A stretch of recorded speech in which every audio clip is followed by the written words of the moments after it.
Jewish New Year, Rosh Hashanah, is just a few days away. And it is a time that is dominated with the concept that God is our King and is judging every person who walks on the planet on whether or not they will have a year of life or a year of not so much life. But evidently, we have something to do with this as well.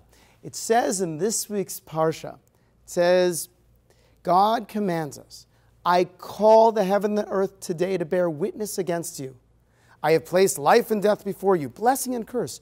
Choose life so that you will live, you and your offspring. B'charta b'chaim leman tichyeh. Choose life so that you will live. Come on. Who doesn't choose life? Do you know anybody who's seriously running to the top of a building to fling themselves off and end it all?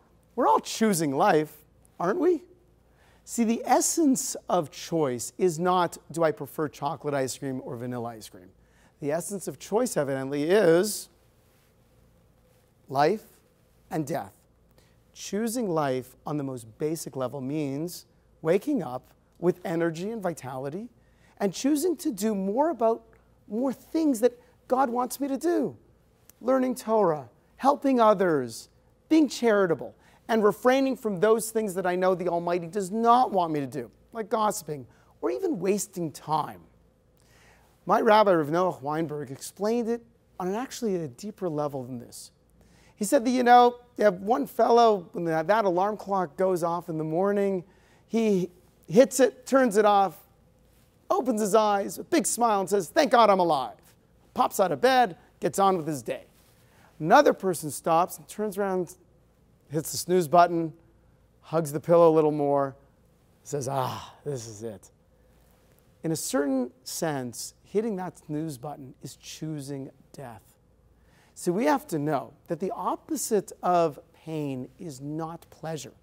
The opposite of pain is no pain, it's comfort. And in life, our choice between life and death has a lot to do with, am I choosing to get the most out of my life, which will require effort, or am I choosing to run away from that difficult choice? Vince Lombardi said, no pain, no gain. The Talmud was a little more optimistic when it said, Lefum tsar agra, according to the effort is the reward. But however we slice it, we have to say that there are those things in our lives that we know will require effort. And if we are willing to set a goal, knowing that it requires effort, and we will put forth the proper amount of effort, take the pain, so to speak, then eventually we will live a great life. We all want a certain amount of comfort in our lives and just basic stress-free pleasure. And that can be good because it can open up our minds and we can accomplish wonderful things. Yet at the same time, we have to recognize that the bigger the goals we have, the bigger our aspirations are, the more noble our intentions are, the more life we will live. How much life do you want in the coming year? I'm Rabbi Yitz Wein with the Young Israel Aish of Las Vegas.